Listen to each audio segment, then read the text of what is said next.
Hey guys, today's a little bit of a different video, not educational content about Deadlock, but I wanted to talk about something that I don't see that many people talking about, which is income as a streamer slash content creator. Now, I know that there's probably a few of you out there, and a lot of people have reached out to me in the past as like, hey, I love your stuff. I'd love to start making YouTube videos. I'd love to stream more. And maybe you don't know how much money realistically is attainable through this.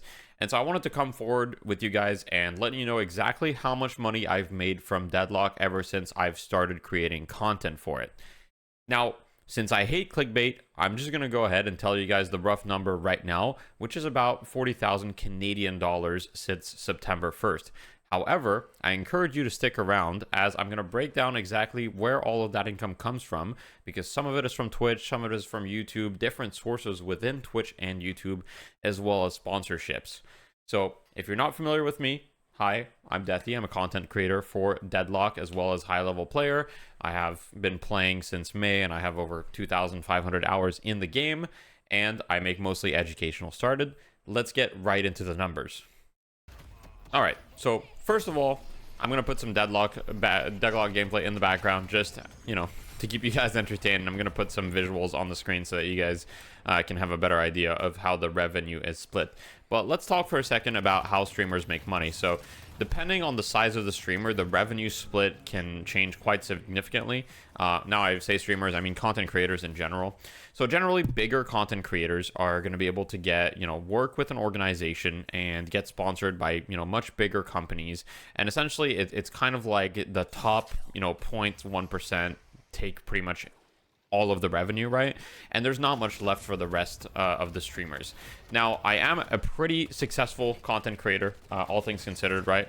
I definitely consider myself extremely lucky to even have the opportunity. And realistically, most people will never make anywhere close to a living from content creation. And so I'm very, very lucky to be in this situation. But all that to say that when you get a much bigger content creator, a lot more of your revenue can come from sponsorships because you can get much bigger sponsorships. For example, you look at someone like Linus Tech Tips and, they've got sponsorships from big companies all the time. But as a smaller content creator like myself, really the only sponsorships that you can get are very niche specific sponsorships, for example, from companies such as Mobalytics, or, you can get some sponsorships from Stream Elements, which are like the basic campaigns, stuff like HelloFresh, stuff like Factor, which are, campaigns that I've ran in the past. And you may have seen other content creators do some small campaigns like for mobile games or things like that, because really when you're a smaller content creator, my size, or really the size of anyone in Deadlock, that's pretty much all that you can get. With that being said, most of my revenue comes directly from Twitch and YouTube, right? Not from really outside sources, sponsorships.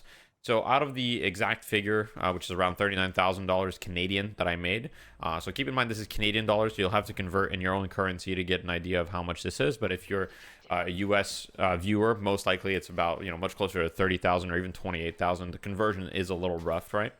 And this is since September 1st, so it hasn't quite been a year, but it's been basically 10 months or so. So looking at the overall business income that I've made, it's $39,000 and 71.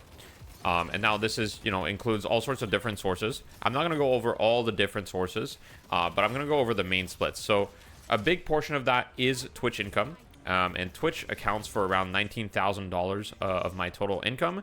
And then the rest comes mostly from YouTube as well, which YouTube accounted for about an equal share. Now, one thing that happened in my Deadlock career, so to speak, is that at first I got discovered through YouTube. And initially when Deadlock kind of had its hype phase, as I like to call it, around September, October, I was making a lot of videos, and some of these videos got a lot of views. In fact, I got a few videos that got over 100,000 views. And those videos generated quite a bit of income. And nowadays, Deadlock videos don't really get anywhere near that many views. In fact, it's much lower. Nowadays, I'd say that you're kind of lucky if your Deadlock video gets 20,000 views, right? So that's definitely impacted YouTube revenue quite significantly. However, I mostly offset it through growing my Twitch stream and streaming a lot more and making more content there. So at first, my revenue stream was a lot more, YouTube, and now I would say that it's more Twitch, and YouTube is more of like a secondary revenue source. And of course, that's going to fluctuate as a content creator. These things move all the time. And of course, early on in Deadlock, I also had more sponsorship opportunities, with companies such as Mobilytics, with other companies that reached out to me that I actually turned down initially. And I don't regret turning them down at all. But I definitely had more opportunities. There was more hype in general. And right now, we're kind of like in this weird state of Deadlock where, hey, there's not as many opportunities to go by. Now, if we take that revenue and let's just break down a typical month as an example, right? So let's look at a month of revenue on Twitch. So I'm not going to show exact pictures because I'm not actually, sure if I can show the exact platform on Twitch. I'm fairly sure that I can share all of the numbers, or, not necessarily exact numbers, but anyhow, I'm comfortable sharing them. And so let's say that last month I made roughly $2,000 US on Twitch. So, close to $3,000 Canadian. It's more like 28 or 2,900, but somewhere around there. Now, about 50% of my revenue on Twitch usually comes from subscribers, and about the other 50% comes from ads and turbo. That's usually kind of how it breaks down, and that's really the main reason that I get more revenue on Twitch, is because a lot more people subscribe. So generally on YouTube in past months, I've been making anywhere from $1,000 to $1,500 Canadian. And the reason for that is because a lot of people on YouTube just watch the content. And a lot of people on YouTube, they just watch, and they don't think of becoming members. They don't think of supporting the channel monetarily. Now, of course, some do. And that accounts for a decent amount of the revenue from YouTube as well. But the revenue on YouTube is lower in general because, you don't have the Twitch primes, and there's a less of a sense of community that there is on Twitch, where people will support the streamers monetarily a little bit more, in my experience. Now, I don't know exactly why. I think it's also maybe I don't ask for subs as much on YouTube or things like that. But that has been the case in my experience. And so my YouTube revenue through time has kind of dropped significantly, and my Twitch revenue has kind of increased as I've gained notoriety, and it's been, better for me in that sense. Now, I do also want to talk about expenses. So even though I've made around, $39,000 Canadian, I've had about $3,000 of expenses related to different things related to the business. So for example, I used to have a shorts editor. So, I paid him some money, of course. I have an emote artist, so paying some money to that. Obviously, I've upgraded my lighting setup, so any equipment I've had to change my I had to change my CPU as well because my computer was kind of dying, and I might have delayed that if content creation wasn't my primary source of income, but it is, so I couldn't delay it. And so there is some expenses, but at the end of the day, the main message that I want to get out there in this video is, one, transparency. So letting you guys know exactly how much I've made. And now, of course, there are some other revenue streams, such as, coaching, for example, is an additional revenue stream. Now, coaching is not much money on an average month. I would say, it'll average between $300 to $450 a month US, depending on the month. I charge 30 US per session, so I'll get maybe 10 to 15 sessions a month, depending. At this point, I've gotten a lot of sessions over the months, right? So I've probably made a decent chunk of money, but it's not a ton.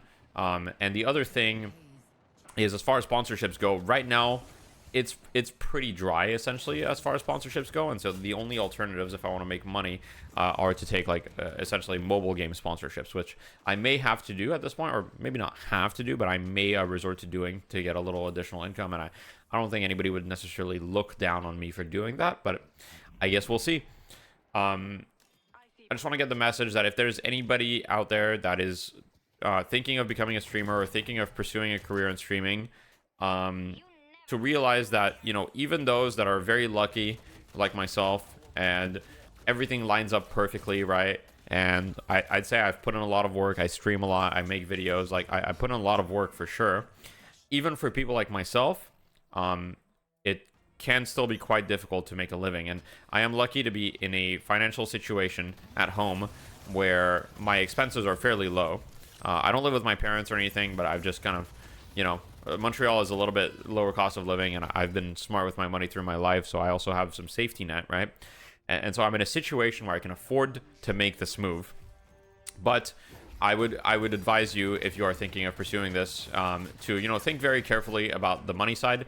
Now, of course, there's a lot of advantages to it, right? You are your own boss. You do whatever you want. You get to play video games for a living, which is fucking awesome. But, like, you know, there's definitely disadvantages. It's extremely unstable income. Like, you know, my highest month, I made maybe $7,500 Canadian. My lowest month, maybe $3,500. So there's a ton of variability between the months, right? So take it with a grain of salt. It's definitely possible, right? I've done it, and so anyone can, really. But just take it with a grain of salt. And yeah, that's it. I didn't want to make a long video or anything. I just kind of wanted to get this out there, get something a little different for you guys, since I usually do educational videos. And yeah, let me know what you guys think, if you guys have any comments, or if you enjoyed this type of content as well. And thank you for watching. Thank you for your support. I'll catch you next time.